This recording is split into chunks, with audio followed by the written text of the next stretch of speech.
Hey, Frog fans, welcome into the Frogs Insider post-game show. Jamie Plunkett here with Steven Johnson. Melissa Triebwasser has gone to bed. Jeremy Clark is coming down with a cough of some sort. TCU football is doing numbers on our squad here this evening. Steven, live from Provo, me live from my living room. BYU 44, TCU 13, the third largest margin of defeat in the Sonny Dykes era behind the national championship and a 41-3 loss at Kansas State in 2023. Steven, you were there. You talked to Sonny post-game. Let's start with the quote that you posted from Sonny's press conference, talking about people can say what they want to say about the current trajectory of the program. What was his demeanor when he said this? Let's get some more context behind the quote and just start there for this conversation.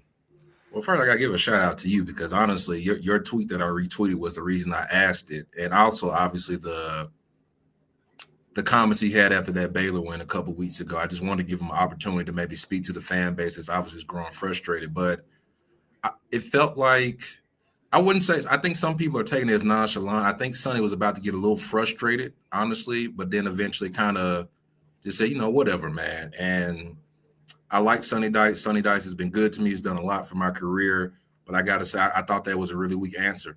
I thought that was a really weak answer to make in that type of time, especially when 3 weeks ago you were lecturing this fan base about, hey, we're winning games. We're the winningest team in the Big 12.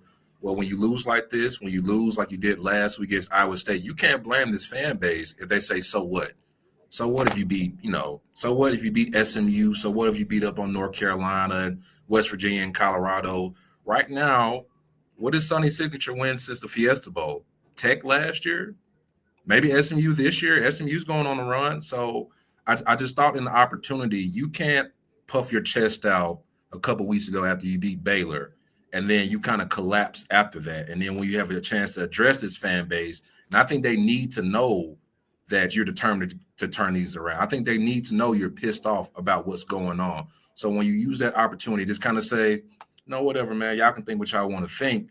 That gives the impression that, I don't want to say you don't care, but that nonchalance or that just kind of that chill demeanor that we kind of mentioned a couple weeks ago, and you kind of wonder why TCU doesn't play with a certain intensity, a certain physicality. We, like I said, you follow the lead of your coach. And I think that was a moment where Sonny Dykes had a moment, even if he was going to go off of me, I think he had an opportunity to show some passion, show some rage, show some type of emotion after this type of defeat, and he didn't take that opportunity. And I think the fans are obviously have the right reaction to it online. It's interesting that you say that he paused and then maybe pulled his foot off the gas a little bit in that answer, because when he went on the radio with Brian Estridge and Marshall Newhouse immediately following the game, he said that he wasn't aware of a sideline incident with Josh Hoover and Eric McAllister. And we've seen the casual demeanor. We've seen the not lack of fire, but kind of the resistance to getting fired up from Sonny over the years. And it's honestly starting to feel a little bit more like detachment than anything else, especially when you consider in game. I think we've all pointed out over the last couple of years, when there's a timeout on the sideline in game, especially when the offense is on the field, there are a lot of times where Sonny Dykes is not talking to anybody, where the coordinator is fully in charge, where he's off 10, 15 yards downfield, maybe having a conversation with the referee or doing something else. But there feels like there's a level of detachment and distance from between Sonny Dykes and his own football team at this point. And I'm not exactly sure if I can put my finger on it quite yet. But the comment tonight, even with that context, Steven, just doesn't feel like he has a full sense of the frustration coming from the fan base. Either that or he just maybe doesn't care. I think maybe it's the latter. And I think Sonny's partially right. Sure, you can say TCU's 9-4 or 12-5 over their last whatever games. We can manipulate the numbers to really tell any type of story we want. But ultimately, it's not just about wins and losses. It's about vibes in college football, man. Mm-hmm. So it's one thing to come up here in Provo and have a shootout, or one thing to go to Tempe and go back and forth. But when you're blowing leads, when you're not looking competitive, and I think Sonny has to understand, TCU fans are looking at Texas Tech look like a juggernaut right now. Yeah. After just one, after you beat them last year, now they look like they're in a completely different stratosphere. Utah, a same team that you beat last year, looks like they might be in a different stratosphere. You blew out this BYU team 2 years ago, and now you're hardly competitive with. Like I said, this is an experienced TCU team. They're not young Yeah. like they were last year. There's a bunch of seniors, redshirt seniors on this team. So I think obviously there's no question the season's a failure. I think even you go 8-4, go 9-4, whatever, and you beat some team in the SEC that has a bunch of opt-outs, it's not going to cool off some of the frustration that's building. And I just think Sonny missed an opportunity. Like I said, hey man, I've been in press conferences where coaches use the media as like the scapegoat, as a moment to kind of like show passion, show, get a message out to the team and the fans. And when you do that, hey man, if the coach isn't, I mean, if he doesn't seem like he's especially bothered after a 30-point blowout, how are the players going to feel that way? So I just think it was a missed opportunity, and I just think it was the wrong approach to it. Like I wasn't sure what he was going to say, but I just thought he would have had a little bit more to say. And like I said, man, you can't do what you did at the Baylor and lecture this fan base, but then you're asked kind of a similar question and you don't have much to say a couple of weeks later. I thought that was an L by Sonny. TCU's now 1-2 since he made those comments after Baylor. He is 0-2 in November, staring down a road game against Houston, who is currently third in the Big 12, and then hosting Cincinnati, who, despite their loss this afternoon, still maybe can find a way to backdoor their way to Arlington if they win the next two weekends. So a lot is riding on the line for TCU's next two opponents, and you'd like to think that there's still some pride on the line for TCU over these last 2 weeks as well. But it could very well be looking at a 6-6 football team at the end of this regular season when it's all said and done. And I agree with you. That's a failure, because going back to what Sonny Dykes said prior to the season when we were talking to him at Big 12 Media Days, he said the expectation is to get to Arlington. Like this is he felt so confident this summer that Arlington was the expectation, and to have fallen so far short of that expectation, again, it goes back to what I was saying a few minutes ago. It just feels like maybe there's a little bit of a disconnect between Sonny Dykes and his expectations and the reality that is now staring him in the face. And it's so strange because you had to feel like Sonny knew this was the type of environment here at TCU. Like SMU fans got mad at me last week when I included in the column that they would be satisfied with 8 wins. I think they were pretty happy when Sonny was there. I don't think too many of them are going to be upset if they win 8 or 9 games this year. TCU fans will be. TCU fans want to be in the Big 12 playing for a Big 12 championship, not even winning it. They just want to make it to Arlington and let the chips fall where they may. And I think, like Sonny talks a lot about how the game has changed, the first down rules, this, that, and the other.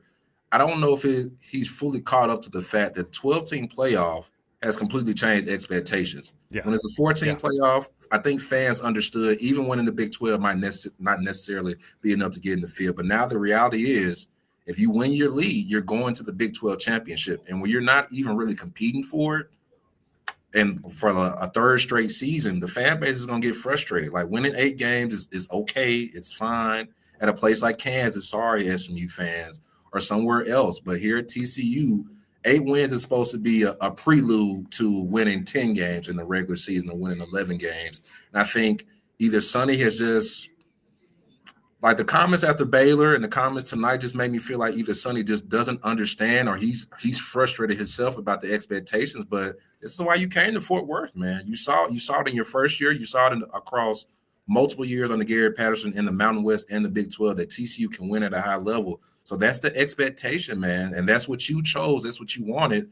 And now you're here. And it's like, I don't want to say you can't handle it, but hey, man, you got to start producing results and you got to start producing more than just beating North Carolina and SMU. Beating teams that end up with predominantly losing records at the end of the season, which is a little bit irritating for TCU fans. And, you mentioned not competing for a Big 12 championship this year. They're currently, with 2 games left in the regular season, tied for 10th in the league with Baylor and Kansas. And like I mentioned earlier, Houston is in 3rd. Arizona, I believe, is in 6th right now. And we're not talking about basketball standings, Stephen. We're talking about football, right? And it's just not what TCU fans are accustomed to. Like you said, it's not what TCU fans expect. They have high expectations and standards for their football program. And really, truly, it's also not what we should be seeing from a team that is this invested. Just financially, from a financial standpoint, TCU is invested in football. From a personnel support staff standpoint, TCU is invested in football. From a leadership standpoint, from the chancellor of the university all the way on down, everyone is trying to pull in the same direction around football, and it's still not bearing out the way that it probably should be with the level of investment that we're seeing. And so there is something going on there. We could talk about this at length, but it's already 1:30 in the morning here in Fort Worth and 12:30 there in Provo. So let's kind of get into the game a little bit here and just break down some of the things that went wrong tonight. Let's start along the offensive line because they did shuffle some things up front tonight. Carson Bruno got the start at right tackle. Cooper Powers got the start at right guard. We did see Remington Strickland play a lot of right guard as well. Tonight, we didn't see any Quentin Harris, as far as I saw, out there at all. Bruno got all the snaps at right tackle. But Josh Hoover was running for his life against 3 and 4 man fronts for most of the night. He got sacked 4 times, including taking a pretty big hit with like 40 seconds left in the blowout. That was where TCU's offensive struggles really kind of began and ended tonight, was along that offensive line. They couldn't block up in the run. They couldn't give Hoover time to throw. And for the 5th time in 6 games, scoreless in the first quarter, and they generated only 13 points tonight. Yeah, to me, honestly, just the start of the game, it just felt so when you hear it was such a great environment. I think we kind of touched on it last week. I don't want to use the term lifeless, that's doing too much, but just a lack of energy, a lack of intensity. Like, it's just a bit surprising. You would think TCU would have came out with a little more juice. This is the first top 15 matchup since what, Texas in 2023 or whatever the case may be. So this was a marquee opportunity. And Sonny Dykes said the players were excited to play. It didn't necessarily feel like that. It just felt like it took the offense too long, and we've seen that. And I think the offensive line, the lack of physicality, Jeremy Payne had a couple good runs. John Denman had some flashes, but I think the inability to protect Josh and consistently establish a ground game. I mean, we've been saying some of these same issues, honestly, since the Arizona State game. I think it's just the most frustrating because you're not really seeing any progress. They're trying different combinations, both at running back and the offensive line. And right now they're looking like a finesse team that just needs some big plays from Eric McAllister and their receiving core to really generate points. So, and it's just such a far cry from that team we saw in 2022, which had some of that explosiveness, that had that finesse, but they could bully you as well too. TCU has not been able to bully teams. And then when you ask Josh and Sonny Dykes, they both just kind of said, I don't know, man, we just had to go and look at it. So I think that was just another example of some nonchalance, some detachment. Look, I know it's not an easy thing to come up with an answer on the spot and break it down after a game to a reporter, but at some point, I think it's important to show more frustration than the team has. And I know you want to be even keeled, and that's the media training and stuff like that. But they have a problem offensively. And I think when you're held under 20 points in back-to-back weeks, I think that says a lot about the direction the offense is going. And it seems like the offense is getting worse as the season goes on. It really does feel that way. And, it's just so interesting to me because those first 15 plays from an offense are typically scripted. You've taken the week to really analyze what the opponent likes to do defensively. You understand that they're probably going to come out in some base looks early on in the game as they try to get a feel for what you're going to do on offense, and then both teams are going to start to adjust from there. But it does not seem like the script that TCU is working with in the first quarter ever has any kind of impact on the game, and it hasn't really since Arizona State. Right? They came out on fire against the Sun Devils, got up 17-0 in that game, but since then TCU has really struggled in the first quarter. And so I don't know what you could go back and look at that would tell you, hey, this offense got, they gained 32 yards, I think, in the first quarter tonight.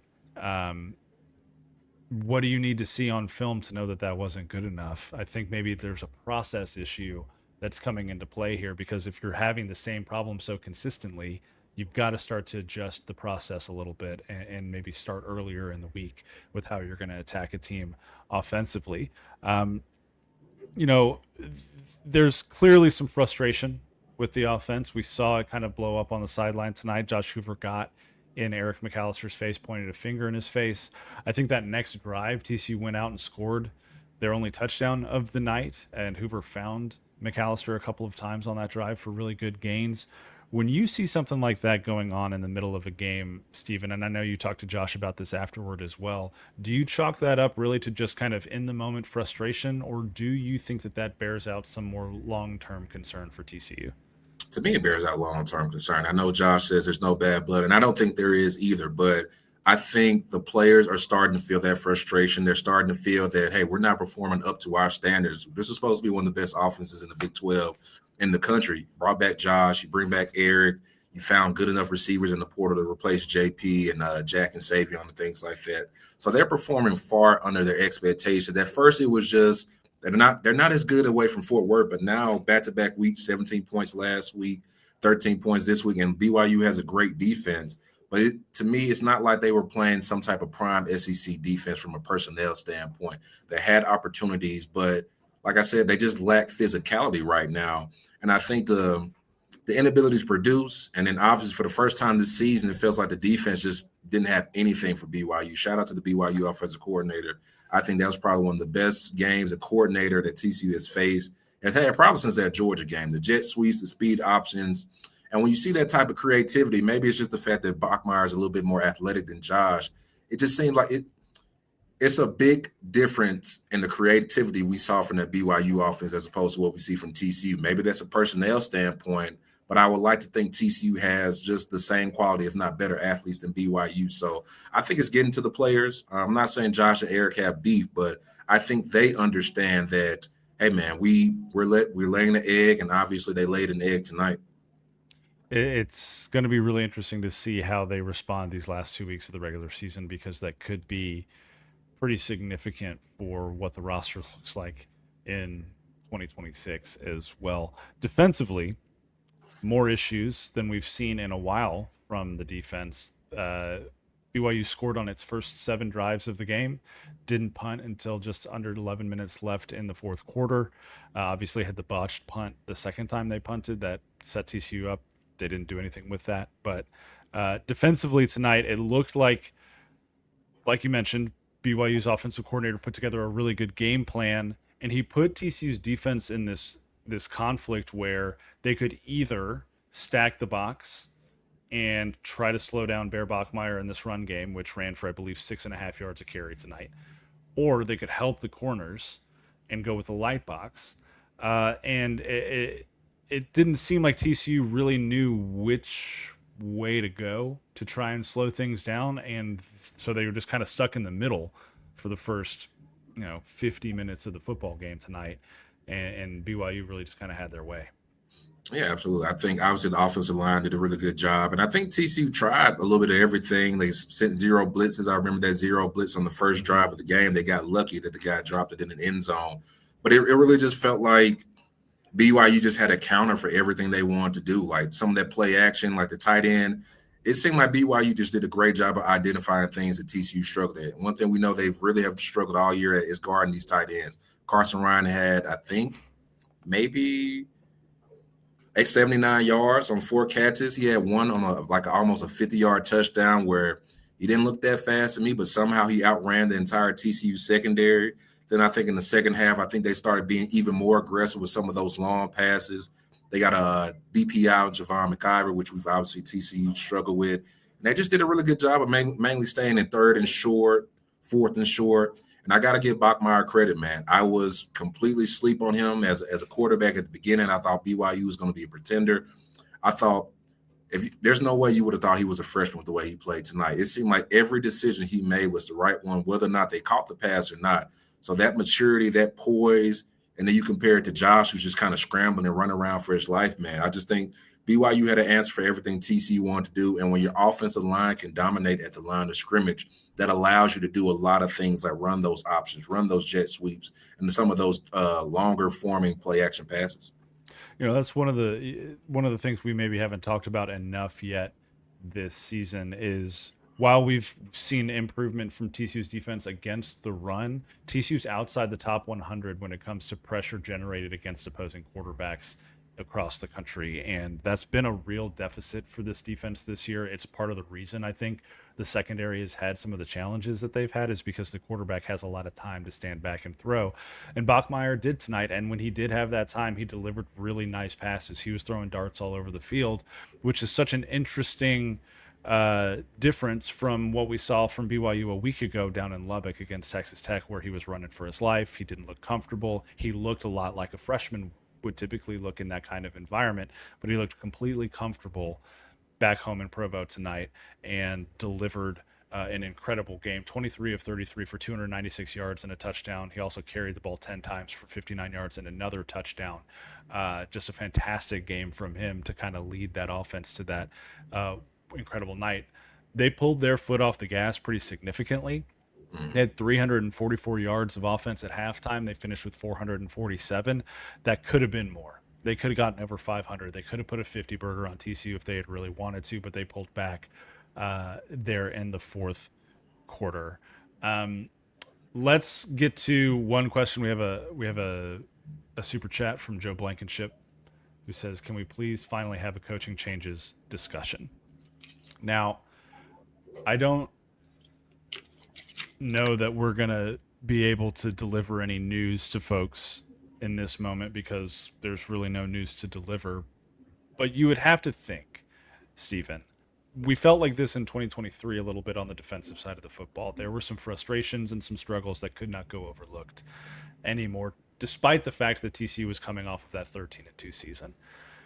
Do you get the sense that with the struggles the offense is seeing, especially over the last 5 or 6 weeks, there could be some kind of shuffling on the offensive side of the football? I think there could be, but I haven't gotten any real signal either way to this point.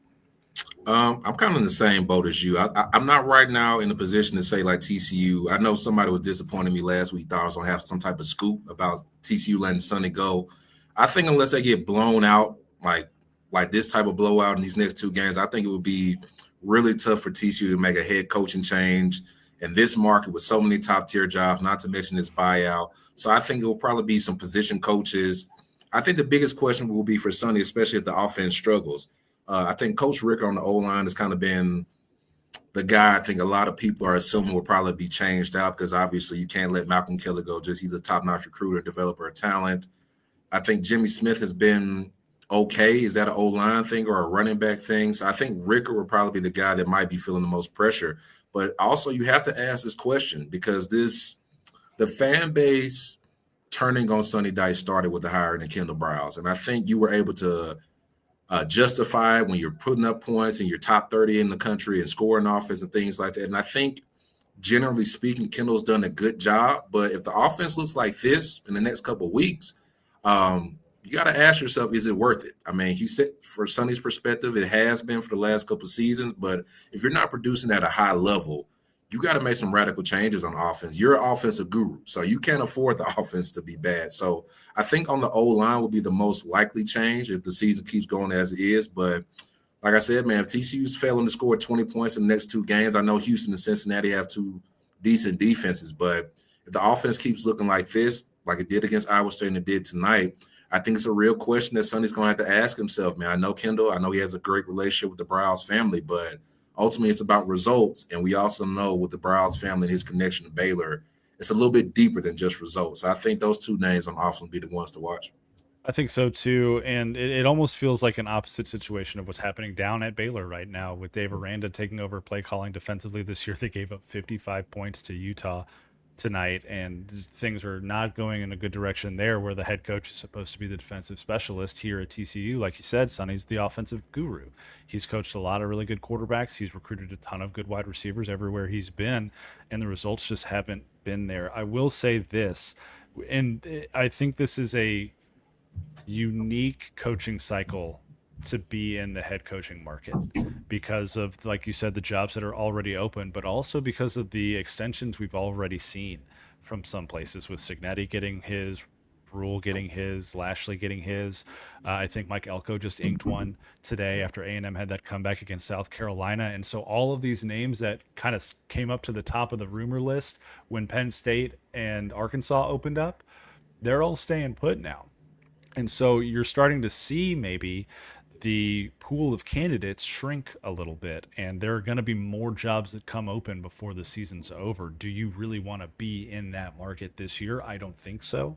And I don't think that uh, everybody that's currently got an opening is going to be satisfied with the head coach that they get. So I'm with you. I think there maybe could be some sort of coordinator shifting or some position coach shuffling there when the season is all said and done. It's so interesting too, Stephen, because just a month ago, I'm sure you heard some of the smoke as well around Kendall Browse maybe even being a G5 head coach candidate because the offense was humming.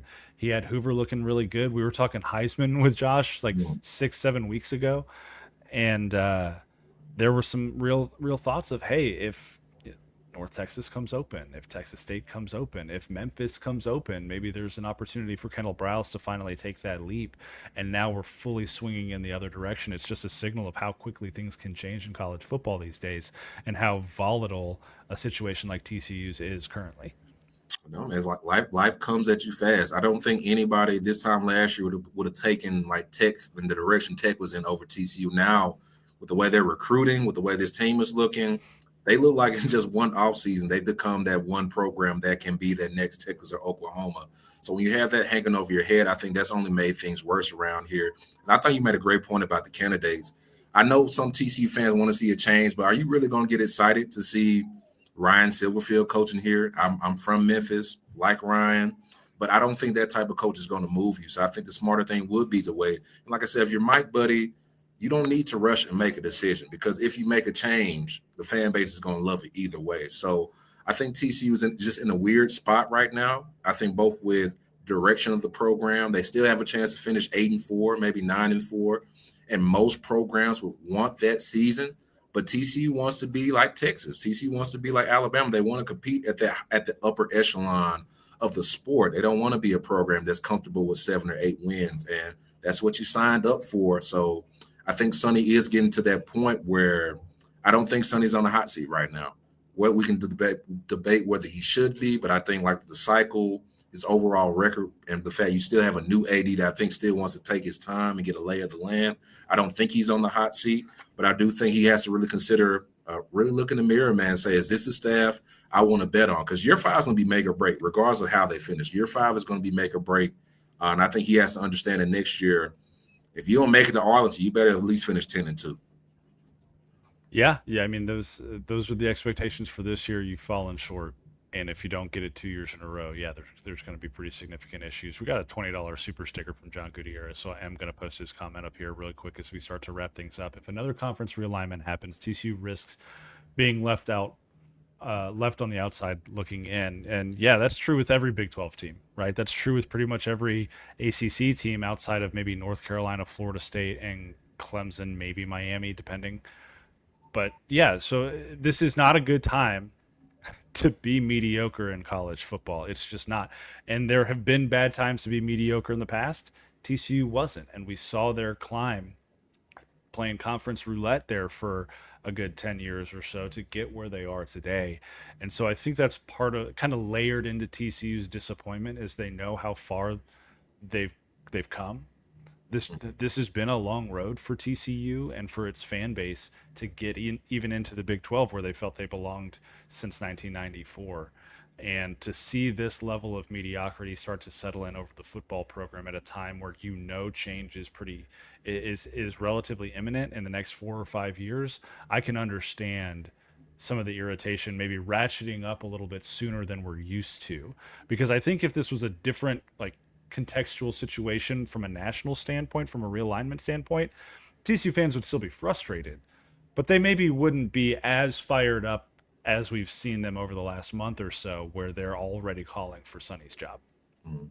Well, I think I want to say you might have been there. Like that first sit down we had with Mike Buddy, he was very candid about he wanted TCU to be in the best position for the Big Ten, probably the Big Ten or the SEC when the time comes open, because we know the Big Ten is probably going to expand in Texas. I'm sure they would love to get into the Dallas market, but when you got a team like Texas Tech looking like the way they looking, I mean, with the way they're looking, excuse me, you got to start worrying about, do they kind of jump up in that pecking order in Texas? Do they look very attractive to the Big Ten or to the SEC?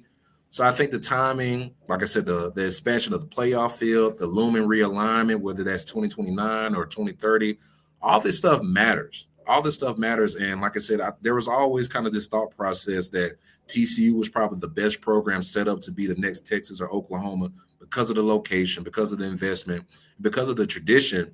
And now you're kind of just feeling like, hey, we're just kind of a middle of the pack Big 12 team. And that's just not going to be acceptable for his fan base. And it probably won't be acceptable for Mike Buddy, who I think his big goal or his white whale probably will be trying to get TCU into one of those Power 2 conferences to make sure they keep pace whenever these super leagues eventually come open. And to me, that's a question of when, not if.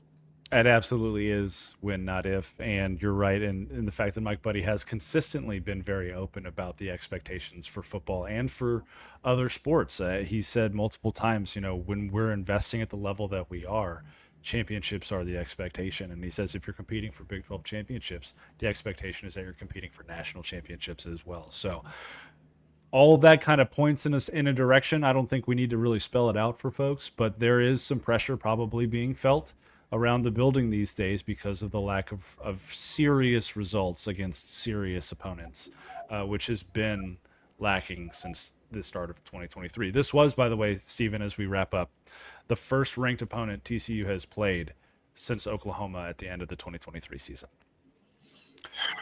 And you can't control what other teams do. You can't control whether another team is ranked or not. But the fact that TCU, in between those two ranked matchups, TCU was, 15-7 before tonight's loss. You lost 7 of those unranked games. It's just not good. Just not good enough in Fort Worth. What is that, just isn't. 67% or win percentage or something like that? That's fine at a lot of schools. That's fine at a lot of schools in the Big 12. But when Sonny came to TCU, he knew what the expectation was. He knew what the fan base, their desires, their expectations. So you just can't act surprised when you're not living up to it when the pressure gets up like it is. Yeah, and that's why when he says something like, "Well, we're 9-4 in our last 13 games," sure. Like you can't blame the fans. They say, "So what? Who did you beat? Who did you beat?" I mean, when some of those wins are North Carolina and Colorado, and you're including Tarleton State in that, and ACU and whoever else, like it's their best win was what, an 8-4 Texas Tech, I think, by a point in 2024. Yeah. Yes, I mean that's not something. I know the rivalries are important, but that's not something you can hang your hat on when you haven't been in the Big 12 championship game in 3 seasons now. Yeah, absolutely. Stephen, thank you for your dedication to the postgame show this year. Looking forward to getting back at it after a Houston game next week down in Houston. Frog fans, thank you for tuning in. We are tuning out because it is 2 a.m. now here in Fort Worth, and I have to go to bed because I'm an old man and I'm very tired. And Stephen, I'm sure you've got a flight coming up at some point relatively soon. So, Frog fans, thank you for joining in. The 420 of you that are up with us at 2 o'clock in the morning, that's just absolutely insane. You guys are full degenerates, and I love each and every one of you. But please go to sleep because TCU women's basketball plays NC State in a pretty big game on Sunday, and we're all going to want to tune into that. For Stephen Johnson, for Melissa and Jeremy, as they're not here with us tonight, I'm Jamie Plunkett. We'll talk to you next time. Go Frogs. Appreciate you guys.